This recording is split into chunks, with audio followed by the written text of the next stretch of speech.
அதிகாரிகளின் மெத்தன நடவடிக்கையால் தேசிய பசுமை தீர்ப்பாயத்தின் உத்தரவை 50 லட்சத்திற்கு விலை பேசும் கட்ட பஞ்சாயத்து நபர்கள் மீது நடவடிக்கை எடுக்க வேண்டியும், வலை பாதித்த மீனவர்கள் கேட்ட முழு நிவாரண உதவியையும் வழங்க மாவட்ட ஆட்சியரிடம் மக்கள் நலசங்கம் புகார். இதுகுறித்து காலாப்பட்டு சுனாமி குடியிருப்பு மக்கள் நலசங்கத்தின் தலைவர் குமார், இணைய தலைவர் நாகமுத்து, செயலர் ஆனந்தன், பொருளாளர் சேகர் ஆகியோர் இன்று கூட்டாக சென்று புதுச்சேரி சுற்றுச்சூழல் துறை உறுப்பினர் செயலருக்கும் மாவட்ட ஆட்சியருக்கும் புகார் ஒன்றை அளித்தனர்.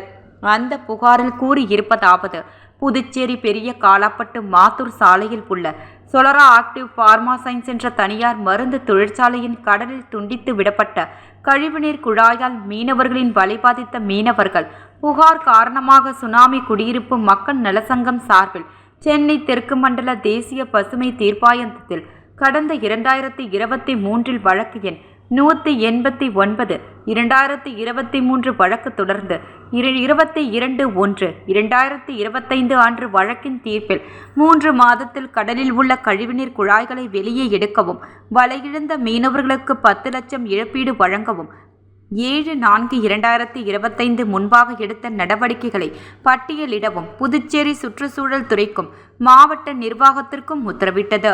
ஆனால் உத்தரவின்படி இன்று வரை எந்த நடவடிக்கையும் எடுக்கப்படவில்லை.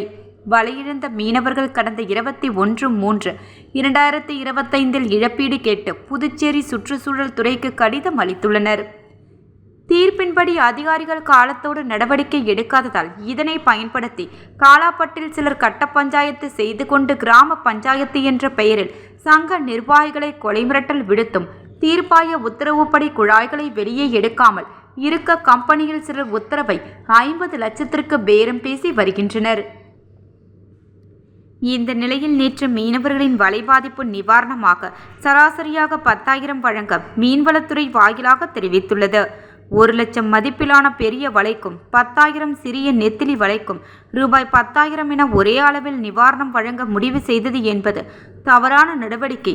பாதித்த மீனவர்களை வலையை நேரில் ஆய்வு செய்யாமல் அலுவலகத்தில் இருந்து கொண்டே நெத்திலி வலைக்கும் பெரிய வலைக்கும் ஒரே அளவான தொகையை மதிப்பீடு செய்துள்ளது. எனவே மாவட்ட நிர்வாகம், சுற்றுச்சூழல் துறை அதிகாரிகள் மீனவர்கள் வலை பாதிப்பையும் அதனால் ஏற்பட்ட தொழில் நஷ்ட ஈடு பாதிப்பையும் கணக்கில் கொண்டு பாதித்த மீனவர்கள் கேட்ட தொகையை வழங்க நடவடிக்கை எடுக்க வேண்டியும், தீர்ப்பாயத்தின் உத்தரவை விலை பேசும் அவல நிலையை தடுத்து உடனடியாக உத்தரவுப்படி கழிவுநீர் குழாய்களை வெளியே எடுத்து பாதித்த மீனவர்களுக்கு நிவாரண உதவிகளை வழங்க வேண்டும் என அந்த புகாரில் தெரிவிக்கப்பட்டுள்ளது.